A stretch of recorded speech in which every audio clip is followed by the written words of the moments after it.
नमस्कार। वक्त बड़ी बहस का है। मैं हूं राजेश कुमार।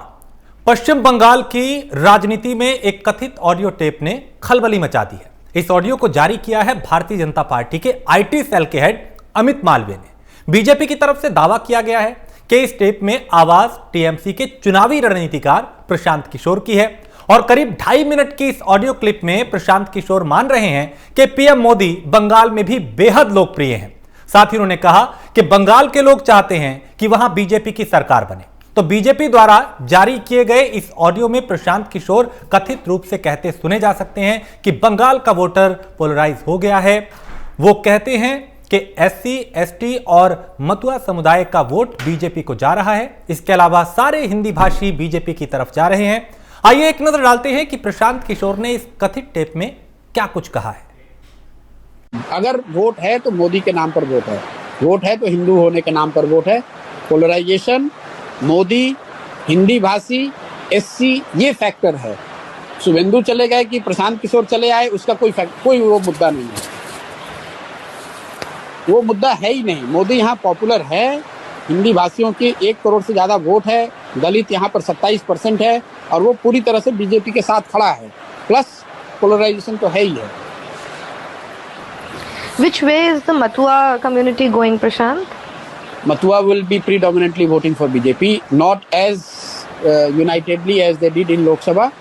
लेकिन मुझे लगता है अभी भी मथुआ will 75 BJP 25 तृणमूल। हम लोग एक सर्वे करते हैं कि आप वोट किसको दीजिएगा और सरकार किसकी बन रही है। तो सरकार किसकी बन रही है उसमें प्रीडोमिनेंटली बीजेपी ही आता है हम लोग के भी सर्वे में। हालांकि इस ऑडियो के बाहर आने पर प्रशांत किशोर ने इस पर सफाई दी। उन्होंने क्या कुछ कहा वो भी आपको सुनवाते हैं।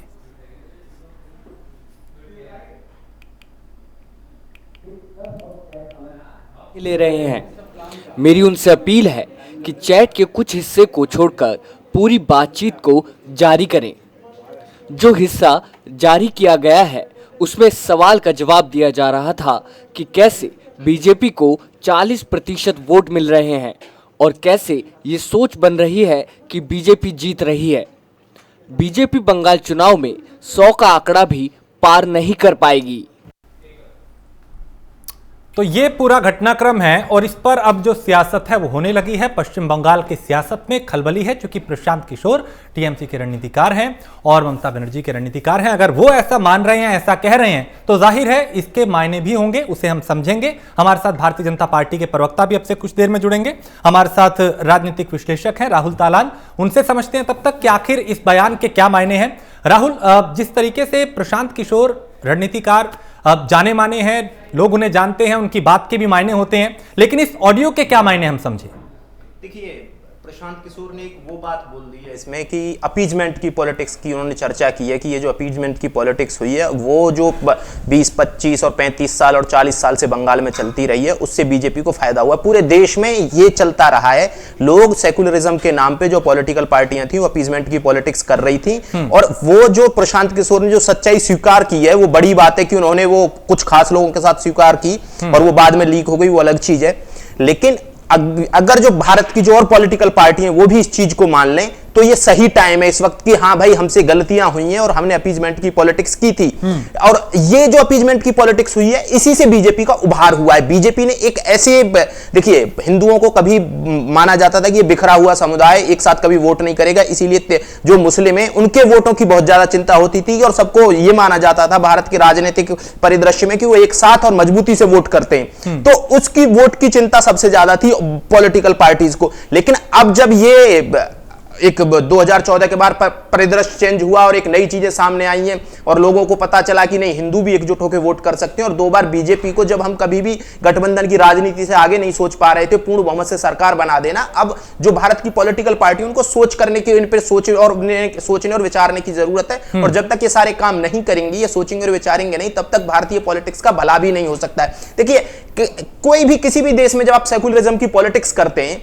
तो फिर एक ये नहीं हो सकता कि सेकुलरिज्म का मतलब है धर्मनिरपेक्ष, पंथ निरपेक्ष। आपको बिल्कुल अलग होना ही पड़ेगा, आपको धर्म को अलग ही रखना पड़ेगा। लेकिन जब आप सेकुलरिज्म की आड़ में छदम सेकुलरिज्म चलाते हैं और फिर एक समुदाय को अपीजमेंट करते हैं, तो ये निश्चित तौर पे दूसरे समुदाय को एकजुट होने का मौका देता है और ये भारत में आजादी के बाद से शुरू हो गया था। देखिए भारत जब आजाद हुआ तो एक नई तरीके की पॉलिटिक्स का मौका था हमारे पास, हम एक नई तरीके की पॉलिटिक्स शुरू कर लें, बिल्कुल सेक्युलरिज्म के नाम पे हम आगे चलें, लेकिन जो ये स्यूडो सेक्युलरिज्म आया इसने सारी चीजें बिगाड़ के रख दी और वही बीजेपी का आज उभार का कारण है। इस पे अगर जो बहुत लंबा सोचेंगे और कुछ तथ्यों को ध्यान में रखेंगे तो पता चलेगा कि बीजेपी का उभार इसी वजह से हुआ है कि कांग्रेस ने अपनी पॉलिटिक्स में अपने दौरान जब वो राज करते थे इस देश पे उन्होंने बहुत सारी गलतियां की हैं, इसीलिए बीजेपी का उभार हुआ है। और जो प्रशांत किशोर कह रहे हैं, देखिए कमाल की बात यह है कि प्रशांत किशोर ये सारी चीजें जानते हैं, हाँ। लेकिन पॉलिटिकल पार्टीज को नहीं बताते हैं। देखिए जैसे वो हम एक एंटनी कमेटी की बात करेंगे, 2014 के बाद जब एक एंटनी कमेटी का गठन हुआ तो वहां उन्होंने सिर्फ सिंपली बोला, एक एंटनी ने अपनी रिपोर्ट में जो कांग्रेस को दी कि हम जो ये मुस्लिम अपीजमेंट कर रहे हैं इससे लोगों को लगता है कि हम मुस्लिमों की पार्टी हो गए।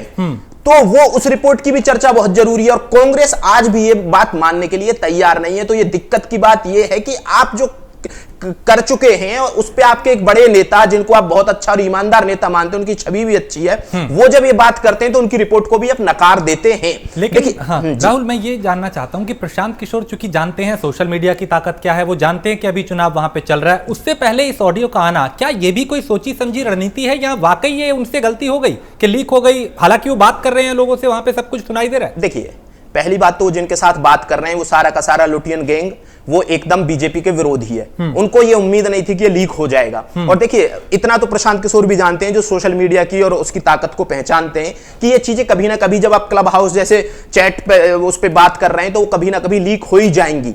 लेकिन देखिए प्रशांत किशोर इसके अलावा और रणनीतिकार भी हैं। देखिए हर कोई जान रहा है कि बीजेपी का उभार कैसे हुआ है, बंगाल में क्या हुआ है अभी तक। जो सामान्य तौर पे पॉलिटिक्स समझता है, जो प्रशांत किशोर बोल रहे हैं वो भी ये बात जानता है जो प्रशांत किशोर ने बोली है और बीजेपी भी ये बात जानती है। लेकिन देखिए प्रशांत किशोर का अपना धंधा है, हाँ। उनको धंधा चलाना है और चमकाना है।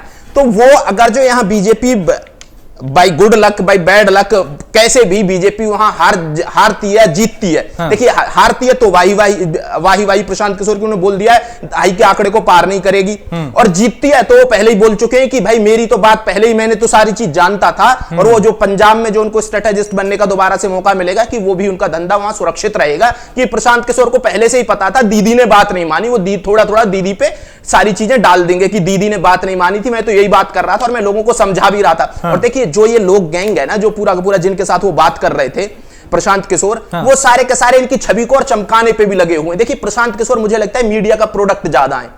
ये कोई भी जो पॉलिटिकल स्ट्रेटेजिस्ट या पॉलिटिक्स की थोड़ी सी भी समझ रखता है वो ये सारी चीजें जानता है क्या होने वाला है क्या नहीं होने वाला है। जब आप 5-6 सर्वे कराते हैं और सर्वे का जब रिजल्ट देखते हैं तो आपको पता चल जाता है विधानसभा चुनावों में क्या होने वाला है। पर्टिकुलर जैसे मतुआ समुदाय को लेकर आप एक सर्वे करवा लीजिए और उसका डेटा सैंपलिंग करिए, आपको पता चल जाएगा मतुआ समुदाय क्या कह रहा है। बेशक चीजें पर साइंटिफिकली हो तो आपको सब पता चल जाता है और वो प्रशांत किशोर को पहले ही पता चल गया। हर कोई स्ट्रेटेजिस्ट ये चीजें जानता है, लेकिन उन्होंने वो छवि चमकाने के लिए और छवि बचाने के लिए दोनों काम किए।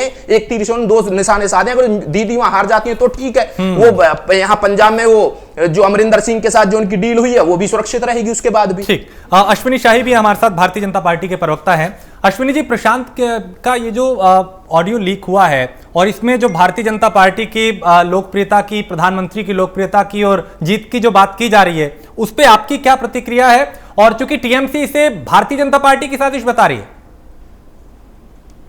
देखिए राजेश जी, प्रशांत किशोर जी ने गलती से सही बात कर दिया है। गलती इतनी हुई कि वो बहुत ही गूढ़ चीजें थी और वो गूढ़ चीज समाज के सामने आ गई, सोशल मीडिया के सामने की वजह से।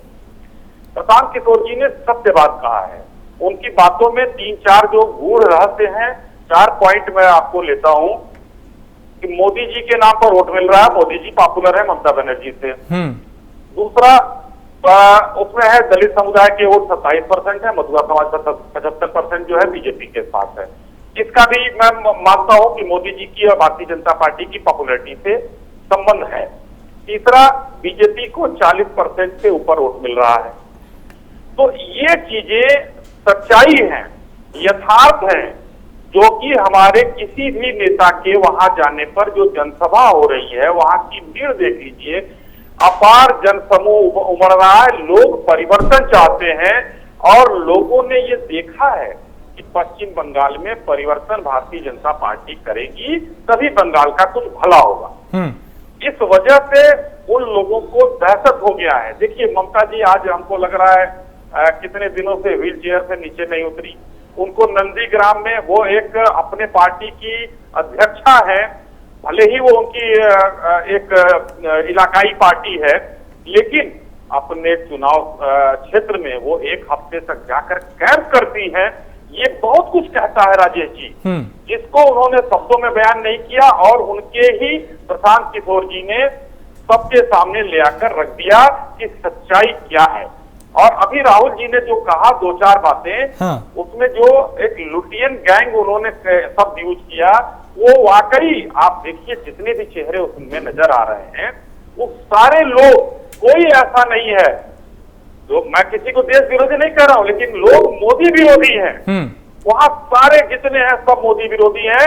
वहां पर ऐसी बात होना लाजिमी है, क्योंकि उस पर एक स्ट्रेटजी बन रही होगी कि कैसे यहाँ पर हम लोग चुनाव जीत सकते हैं, मोदी जी को कैसे हरा सकते हैं।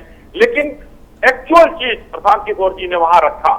और वो अलग बात है कि क्या वो उनकी व्यापारिक है, कहाँ उनको जाना है, उनको सुना है शायद पंजाब सरकार ने भी कैबिनेट मंत्री का दर्जा दे दिया है। हो सकता है कि ममता बनर्जी को, दीदी को बलि का बकरा उन्होंने बना दिया हो। दीदी एकदम हार रही हो आप चुनाव, मैंने तो पहले कह दिया। अभी राहुल जी ने बड़ा खुल के समीक्षा किया, मुझे बहुत अच्छा लगा, राहुल जी ने बहुत अच्छी समीक्षा की हो। ठीक है, तो राजेश जी कुल मिलाकर भारतीय जनता पार्टी अब पूर्ण बहुमत से वहां सरकार बना रही है, ये टीएमसी ने भी मान लिया है। ठीक, राहुल, ये भारतीय जनता पार्टी का भरोसा है जो प्रशांत किशोर के जो सामने आया चैट, उसके बाद ऑडियो जो सामने आया उसमें, लेकिन क्या वो जमीनी हकीकत को भांप चुके हैं? नतीजों से पहले जो सच्चाई है वो उन्होंने खुद इसमें बयां कर दी, और इसका नफा नुकसान किसको होगा? देखिए निश्चित तौर पे नुकसान, अभी कई चरण के चुनाव बाकी हैं, निश्चित तौर पे नुकसान टीएमसी को होने वाला है। अगर जो एक उनके जो सबसे बड़े रणनीतिकार हैं जिनके भरोसे वो उनकी पार्टी के इतने सारे नेता बीजेपी में आए, उन्हीं के चलते, तो अगर जो वो ऐसी बात बोल रहे हैं तो निश्चित तौर पे नुकसान तो टीएमसी को होने वाला है। और टीएमसी भी ये बात समझ चुकी है कि बहुत ज्यादा नुकसान हो चुका है। और अब जैसे आज वोट हुई, आज एक चरण के चुनाव हुए हैं और इसमें भी निश्चित तौर पे उनको नुकसान हुआ होगा। जैसे ये चीजें वायरल हुई होंगी कि टीएमसी के जो सबसे करीबी हैं, जिनके दम पे टीएमसी चुनाव लड़ रही है, उनके जब वो ऐसी बात करने लगे तो ये वो है कि देखिए पहले हथियार डाल देने वाली कहावत है कि लड़ाई से पहले ही हथियार डाल दिए गए। एक तरीके से आप इसको ऐसे भी देख सकते हैं। लेकिन देखिए कहने की, समझने की बात ये, देखिए यहां मीडिया पे भी कई सारे सवाल उठते हैं जो आज तक मुझे नहीं लगता है किसी ने उठाए होंगे कि ये चैट कब किया। एक तो वो बात, दूसरी देखिए इसमें ना कई प्रोमिनेंट जर्नलिस्ट हैं इस देश के शामिल रहे इस चैट में। देखिए एक न्यूज वैल्यू होती है, अब चुनाव में यहां पर न्यूज वैल्यू है उस चीज की कि प्रशांत किशोर क्या कह रहे हैं, वो टीएमसी के स्ट्रेटेजिस्ट हैं। लेकिन किसी भी जर्नलिस्ट ने कोई खबर नहीं की कि मैं जानता हूं कौन कौन सी ऑर्गेनाइजेशन के जर्नलिस्ट हैं, आप भी जानते हो किस किस ऑर्गेनाइजेशन के जर्नलिस्ट हैं। तो क्या आप एक जर्नलिज्म को छोड़ के क्या किसी के लिए एक धंधा करने लग गए, किसी पॉलिटिकल पार्टी के लिए? अगर जो आप जर्नलिस्ट हैं और आपको पता है कि इस चीज की न्यूज वैल्यू है, अगर जो लीक नहीं होती तो ये चीजें सामने ही नहीं आती। अगर जो सवाल तो उन जर्नलिस्ट पे भी हैं जो इतने बड़े बड़े जर्नलिस्ट होने के दावे करते हैं। और कमाल की बात यह, किसी ने भी अपनी ऑर्गेनाइजेशन के लिए एक छोटा सा आर्टिकल नहीं लिखा कि प्रशांत किशोर ने के साथ हमारे साथ चैट हुई और प्रशांत किशोर ने ऐसे ऐसे कहा। तो ये तो इसकी न्यूज वैल्यू थी, और उसके बाद भी जर्नलिस्ट इस चीज को दबा रहे हैं। तो देखिए पता चलता है किसके लिए काम कर रहे हैं, क्या काम कर रहे हैं। सवाल पूछना कि क्या इतनी ह्यूज इकोनॉमिक क्राइसिस के बाद भी मोदी के खिलाफ एंटी इनकम्बेंसी नहीं है, ये नहीं है, वो नहीं है, ये सवाल पूछना और ये फिर सारी चीजें निकल के आना। देखिए इन पे खुद पे सवाल खड़े हो रहे हैं। इतने सारे जो जर्नलिस्ट थे उसमें चैट में जितने शामिल थे उन पे सब पे बहुत ज्यादा सवाल खड़े हैं और किसी ने अभी वो सवाल उठाए नहीं है। और वो सवाल भी उठाए जाने चाहिए कि भाई आपने जर्नलिज्म का पेशा छोड़ के कोई और पेशा शुरू कर दिया है क्या? अगर जो आप जर्नलिस्ट थे तो उसकी न्यूज वैल्यू थी, और वो फिर आपने क्यों पब्लिश नहीं की? क्योंकि आप तो डायरेक्ट उसमें इन्वॉल्व थे ना, चैटिंग में, वो आप सुन रहे थे, फिर भी आपने किसी ना किसी वेबसाइट पे आया कोई खबर, कहीं भी कोई खबर नहीं थी, किसी टीवी चैनल पे खबर नहीं थी, किसी अखबार में भी खबर नहीं थी, जबकि कई सारे अखबार के भी जर्नलिस्ट थे, उसमें प्रोमिनेंट अखबार के जर्नलिस्ट थे। तो सवाल तो बहुत सारे उठेंगे इन सारी चीजों पे कि भाई आप एक गैंग बना के क्या एक जो देश में मौजूदा सरकार है उसके खिलाफ काम करने लग गए जर्नलिज्म को छोड़ के। तो क्या प्रशांत किशोर का ये जो ऑडियो क्लिप है जिसपे दावा किया जा रहा है कि वो इस तरह की बातें कर रहे हैं, ये अब यहां पे टर्निंग पॉइंट होगा? और क्या इसका प्रचार प्रसार भारतीय जनता पार्टी इसी तरीके से करेगी जैसा आप किया जा रहा है, क्योंकि पहले से ही वो अपने लिए दावा कर रहे हैं कि हम जीतेंगे, नतीजे हमारे पक्ष में आएंगे? देखिए बीजेपी हर चीज को भुनाने में माहिर है। बीजेपी के पास एक बहुत बड़ी टीम है, उनके पास वर्क फोर्स बहुत ज्यादा है और वो विश्व की सबसे बड़ी पार्टी होने का दावा करती है, तो निश्चित तौर पे हर चीज को, वो छोटे छोटे इवेंट को बनाने की कोशिश करती है बीजेपी, और एक्सपर्ट है इस चीज में कि वो हर चीज को बना ले जाती है। देखिए निश्चित तौर पे देश में इकोनॉमिक क्राइसिस है, देश की आर्थिक स्थिति खराब है, उसके बाद भी बीजेपी चुनाव में है, और चुनाव में फिर भी जबकि एक स्ट्रेटेजिस्ट जो खुद को बहुत बड़ा स्ट्रेटेजिस्ट होने के दावे करते हैं, वो बोल रहे हैं कि बीजेपी जीत सकती है, या वो ऐसा अंदेशा जाहिर कर रहे हैं कि बीजेपी जीत सकती है, तो निश्चित तौर पे बीजेपी की इसमें सफलता है कि बीजेपी हर चुनाव को जैसे लड़ती है और जिस तरीके से लड़ती है, वो उन्होंने एक नया पैटर्न इस देश में लागू कर दिया चुनाव लड़ने का, कि भाई ऐसे लड़ना है चुनाव, और पॉलिटिकल पार्टीज को सीखने की जरूरत है कि भाई जो अपीजमेंट की पॉलिटिक्स की थी आपने, जो बोए थे वो अब काट रहा है फसल कोई और उसकी, जो आपने वो अपीजमेंट की पॉलिटिक्स की थी, कभी प्रधानमंत्री बोलते थे अल्पसंख्यकों का पहला हक है इस देश में संसाधनों पे,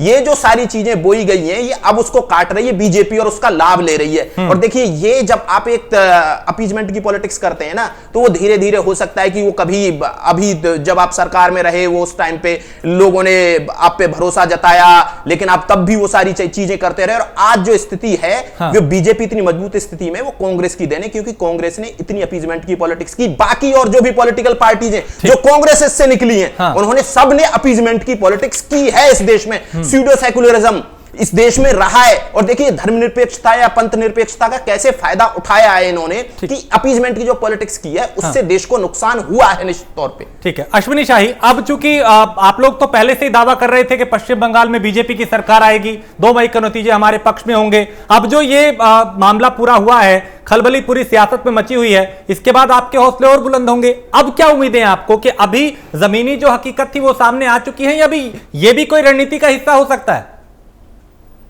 राजेश जी, आज आजादी के बाद भारतीय जनता पार्टी वहां कभी इस तरीके से चुनाव नहीं लड़ी, क्योंकि हम पिछले 5 सालों से मेहनत कर रहे हैं, और उस मेहनत का परिणाम अब दिख रहा है।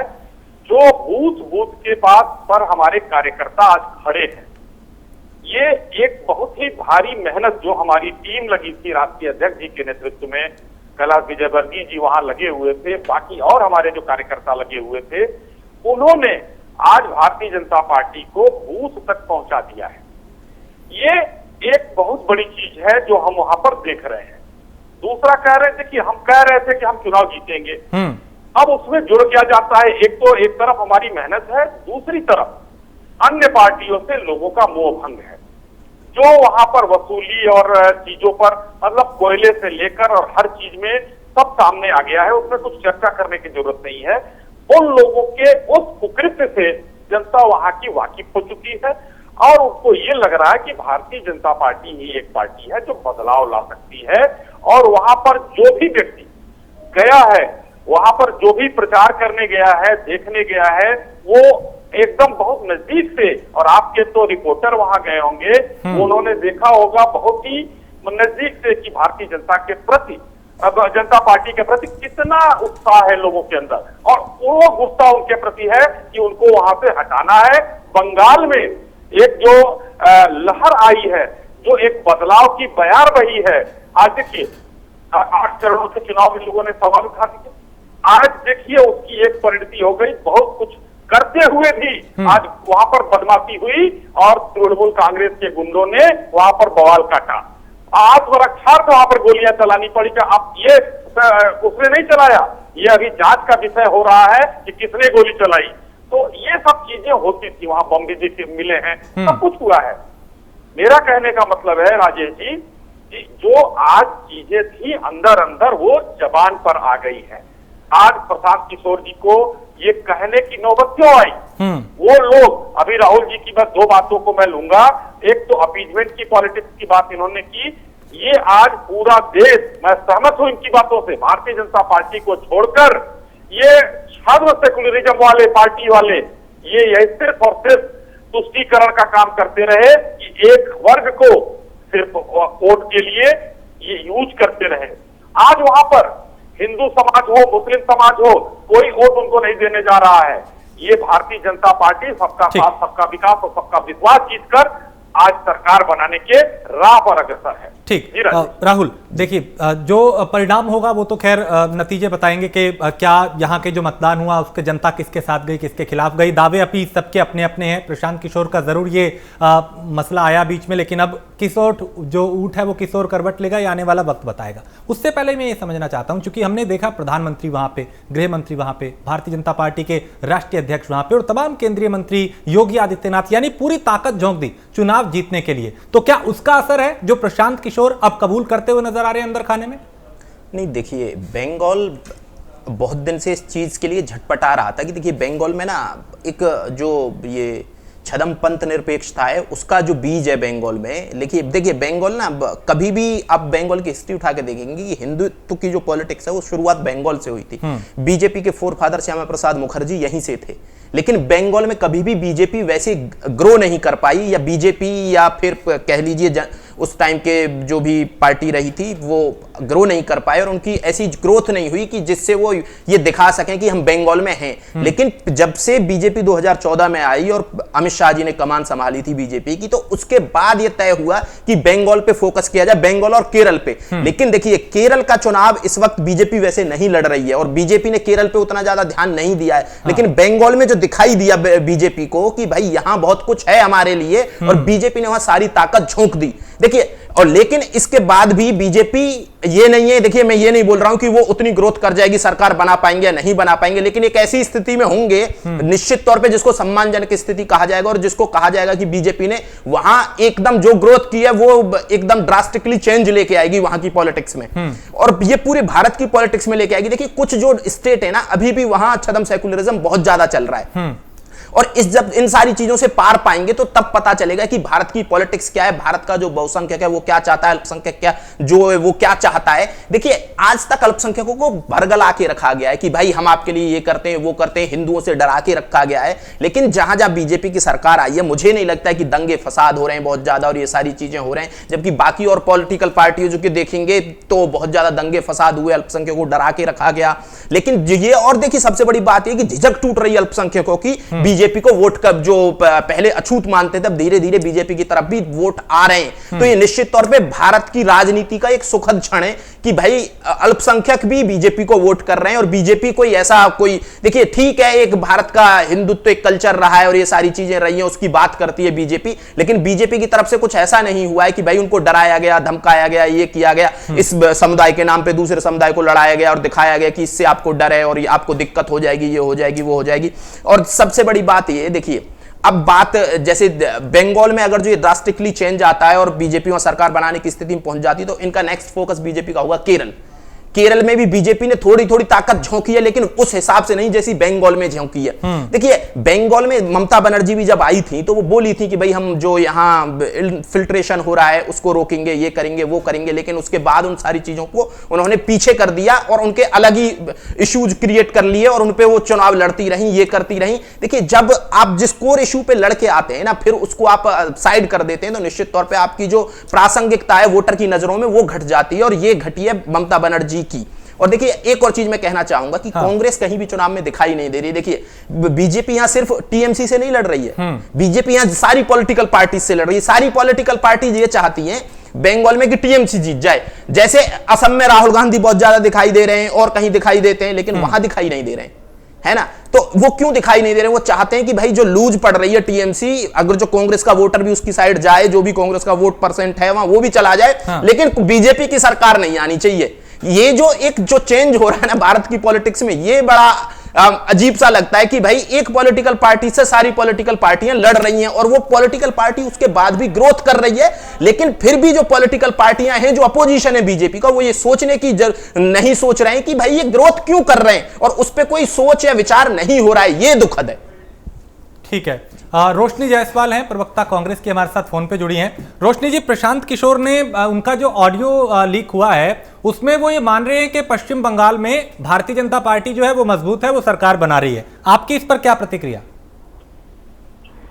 बंगाल की जनता जिस तरह से बीजेपी को नकार रही है और दीदी के प्रति अपना प्यार दिखा रही है, और दीदी और दीदी का बयान जो दिया था हमारे देश के प्रधानमंत्री माननीय श्री मोदी जी ने, उस दीदी को किस तरीके से बोल के वीडियोस में बेइज्जत किया गया है, और इस तरीके से तो एक प्रधानमंत्री की भी बेइज्जती और हमारे देश की जनता की भी बेइज्जती है।